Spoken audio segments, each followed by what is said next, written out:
Howdy.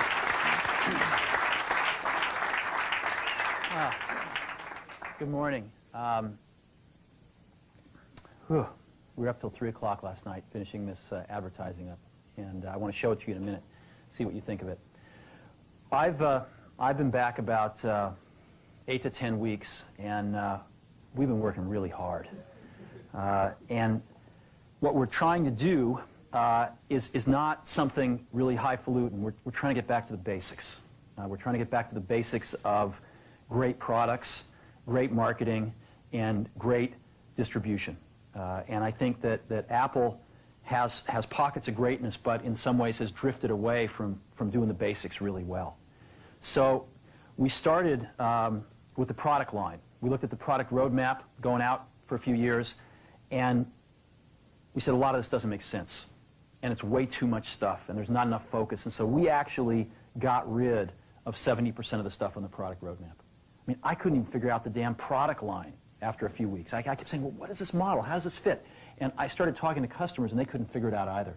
And so you're going to see the product line get much simpler, and you're going to see the product line get much better. And there's some new stuff coming out that's incredibly nice.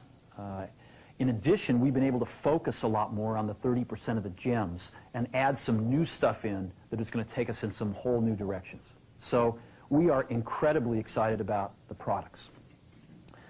And I think we're really thinking differently about the kinds of products we have to build. And the engineering team is incredibly excited. I mean, I came out of the meeting with people that had just gotten their projects canceled, and they were 3 feet off the ground with excitement because they finally understood where in the heck we were going, and they were really excited about the strategy. In the same way, we, I think, have not kept up with innovations in our distribution. Well, I'll give you an example. I'm sure it was talked about this morning, but we've got anywhere from 2 to 3 months of inventory in our manufacturing supplier pipeline and about an equal amount in our distribution channel pipeline. So we're having to make guesses 4, 5, 6 months in advance about what the customer wants. And we're not smart enough to do that. I don't think Einstein's smart enough to do that. So what we're going to do is get really simple and start taking inventory out of those pipelines so we can let the customer tell us what they want, and we can respond to it super fast. And you're going to see us be doing a lot of things like that. Today is just the first of many things we're going to be doing with you. So we're going to be not only, I think, catching up to where the best of the best are in distribution, but we're going to actually be innovating and be breaking some new ground, I think, in the coming several months. And I'm pretty excited about that as well in the distribution manufacturing side of things. And that gets us to the marketing side of things. To me, marketing's about values. This is a very complicated world. It's a very noisy world. And we're not going to get a chance to get people to remember much about us. No company is. And so we have to be really clear on what we want them to know about us. Now, Apple, fortunately, is one of the half a dozen best brands in the whole world. Right up there with Nike, Disney, Coke, Sony. It is one of the greats of the greats, not just in this country, but all around the globe. And, but even a great brand needs investment and caring if it's going to retain its relevance and vitality. And the Apple brand has clearly suffered from neglect in this area in the last few years. And we need to bring it back. The way to do that is not to talk about speeds and feeds. It's not to talk about MIPS and megahertz. It's not to talk about why we're better than Windows. The dairy industry tried for 20 years to convince you that milk was good for you. It's a lie, but they tried anyway. And the sales were going like this. And then they tried Got Milk, and the sales have gone like this. Got Milk doesn't even talk about the product. Matter of fact, it focuses on the absence of the product. But the best example of all, and one of the greatest jobs of marketing the universe has ever seen is Nike. Remember, Nike sells a commodity. They sell shoes. And yet, when you think of Nike, you feel something different than a shoe company. in their ads, as you know, they don't ever talk about the products. They don't ever tell you about their air soles and why they're better than Reebok's air soles. What does Nike do in their advertising? They honor great athletes and they honor great athletics. That's who they are. That's what they are about. Apple spends a fortune on advertising. You'd never know it. You'd never know it. So when I got here, Apple just fired their agency. They were doing a competition with 23 agencies that, 4 years from now would have picked one. And we blew that up, and we hired Chiat, the ad agency that I was fortunate enough to work with years ago. We created some award-winning work, including the commercial voted the best ad ever made in 1984 by advertising professionals. And we started working about 8 weeks ago. And the question we asked was, our customers want to know who is Apple and what is it that we stand for? Where do we fit in this world? And what we're about isn't making boxes for people to get their jobs done, although we do that well. We do that better than almost anybody in some cases.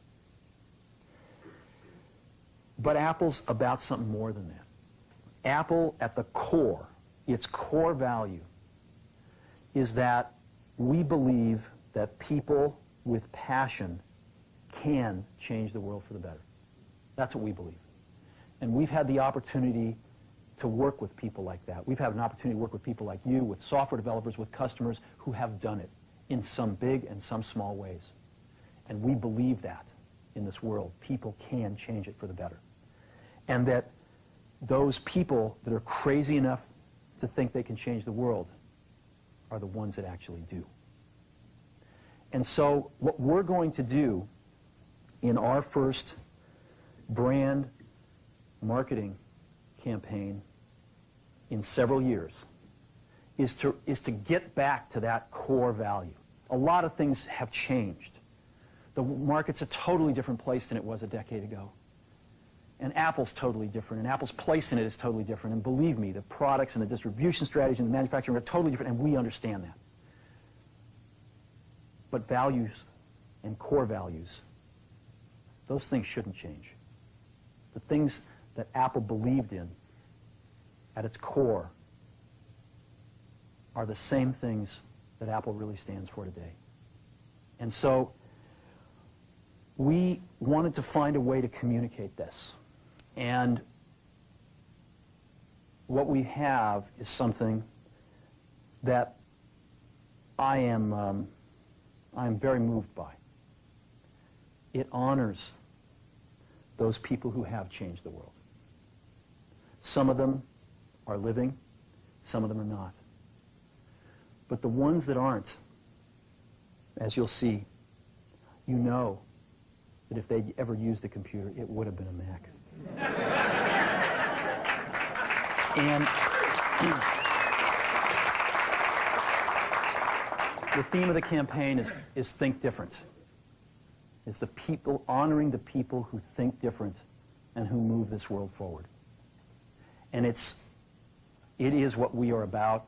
It touches the soul of this company. So I'm going to go ahead and roll it, and I hope that you feel the same way about it I do.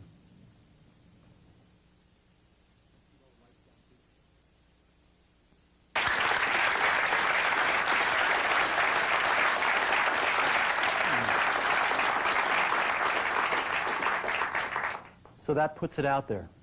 And that puts us out there saying, this is who we are. This is what we stand for. I don't know, do you like it?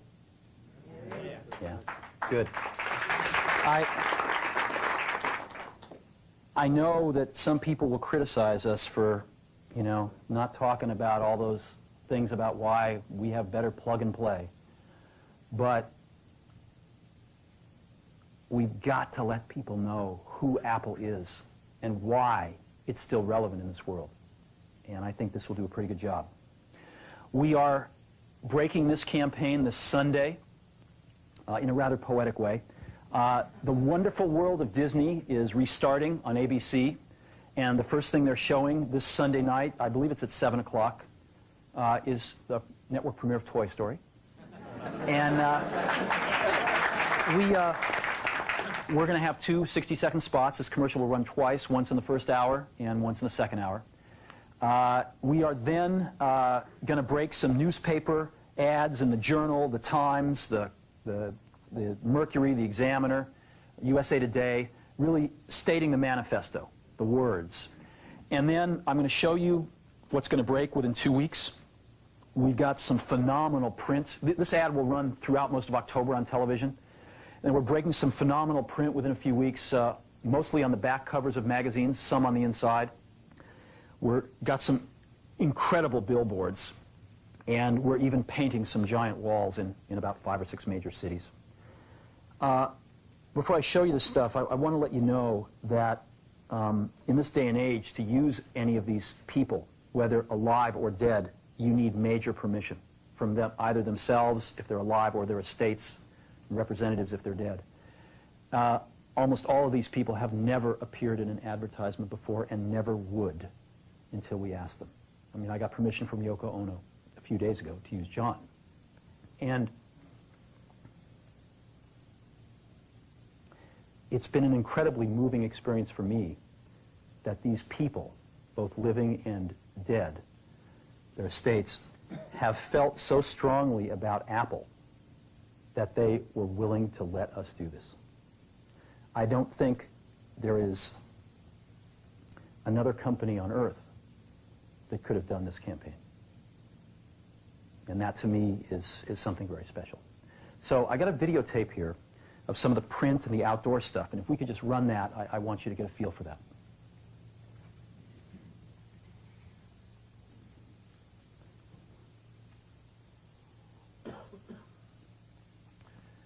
This is an example of a print ad you might see on the back of a magazine.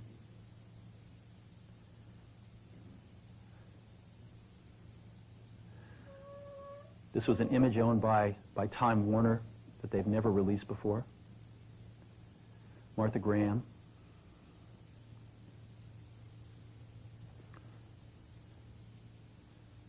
Thomas Edison.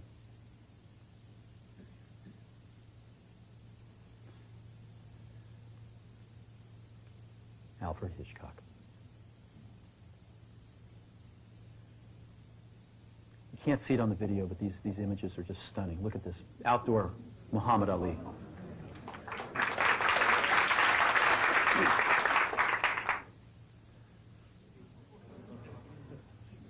All this stuff is going up in the next 2 weeks.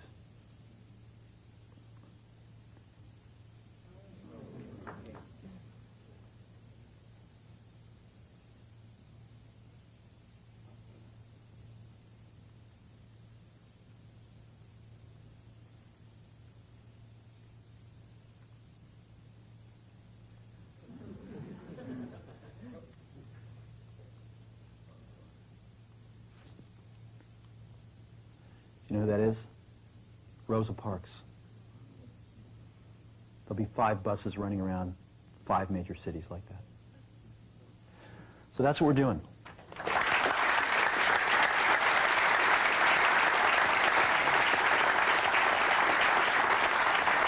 And we've been working pretty hard to wrap this up the last few days and nights, but it's the best work I've seen in an awful long time. I think it's the best work Apple's ever done. Now, advertising is not everything, and we've got some incredibly exciting product announcements coming up soon. Some incredibly exciting things in general are going to be happening over the next 90 to 120 days. And I really deeply appreciate all of the commitment that's in this room and with the people not in this room to turning this company around. This company's absolutely going to turn around. As a matter of fact, I think the question now is not, can we turn around Apple? I think that's the booby prize. I think it's, can we make Apple really great again? So thank you for your time.